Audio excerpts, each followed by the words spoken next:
Komitmen kesiapan memfasilitasi pembangunan di masyarakat, baik fisik dan non-fisik, kembali ditegaskan Ketua Komisi 3 DPRD Badung, Inyoman Satria. Hal ini diungkapkan politisi PDI Perjuangan asal Banjar Alang Kajeng Mengui tersebut saat melepas jalan santai serangkaian Hari Ibu ke-88 tahun 2016 dan menyambut Tahun Baru 2017 di Banjar Peregai Minggu kemarin.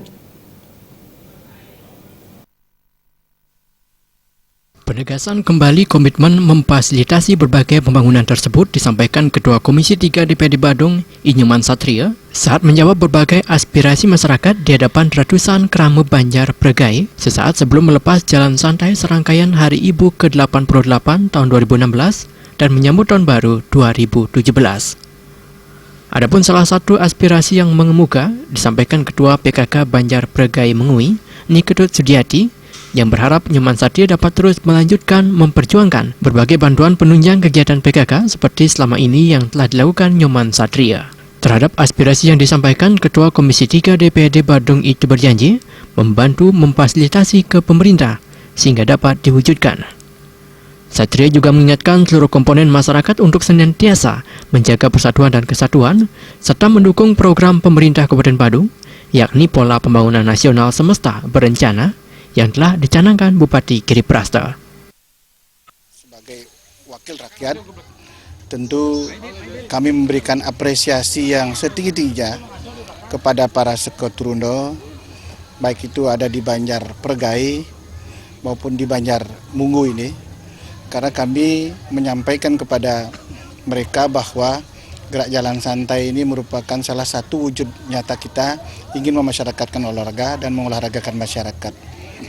Kami berharap dengan ada jalan santai ini ada kebersamaan, ada kekompakan dari kita semua sebagai warga Banjar masing-masing untuk mendukung program Bapak Bupati dengan Pola Pembangunan Nasional Semesta Berencananya.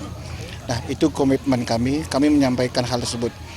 Dengan adanya gerak jalan santai ini dapat mencegah hal-hal yang kemarin dilakukan, hal-hal yang negatif yang dilakukan oleh para Sekoturuno dan masyarakat lainnya seperti kebut-kebutan, ada kasus narkoba dan lain-lainnya. Berbekal Mengui, Ketut Umbara mewakili masyarakat menyatakan terima kasih dan apresiasi kepada Ketua Komisi 3 DPRD Badung yang telah turun langsung dan telah memfasilitasi dan menyerahkan berbagai bantuan baik fisik maupun non-fisik di Desa Mengui. Apalagi seperti apa yang disampaikan, gerak jalan ini adalah merupakan wujud komitmen kami di Desa Mengui untuk mengembangkan desa, baik itu dari pinggiran ya, terutama pembangunan yang ada di Desa Mengui. Kami sepatutnya membantu dengan sepenuhnya kegiatan-kegiatan pembangunan yang ada di desa. Jalan santai serangkaian peringatan Hari Ibu ke-88 tahun 2016 dan menyambut Tahun Baru 2017 yang dilaksanakan PKK Banjar Peregai Mengui diikuti anak-anak hingga lansia dengan memperebutkan puluhan hadiah menarik. Supiatna, Bali TV.